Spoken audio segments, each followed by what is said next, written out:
علیکم ورحمۃ اللہ۔ سوال یہ ہے کہ کیا یہ بیان درست ہے؟ جواب ہے کہ یہ بیان ٹھیک نہیں ہے۔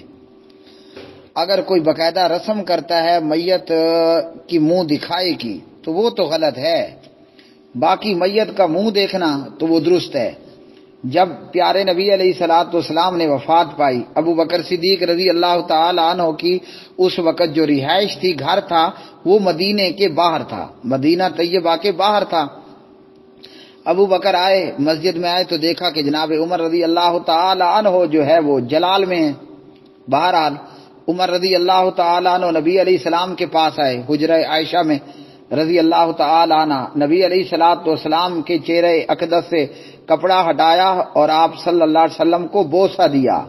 دو کام کیے، چہرہ بھی دیکھا، بوسہ بھی دیا، اور فرمایا کہ اللہ تعالیٰ آپ پر دو موتیں جمع نہیں کرے گا، یعنی جو موت آنی تھی وہ موت آ گئی۔ تو چہرہ دیکھا کہ نہ دیکھا؟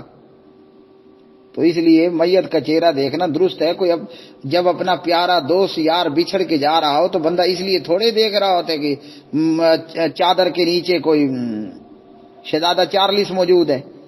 بندہ پیار اور محبت سے ہی اپنے دوست کا اور اپنے یار کا یا اپنے سجن بیلی کا چہرہ دیکھتا ہے وغیرہ۔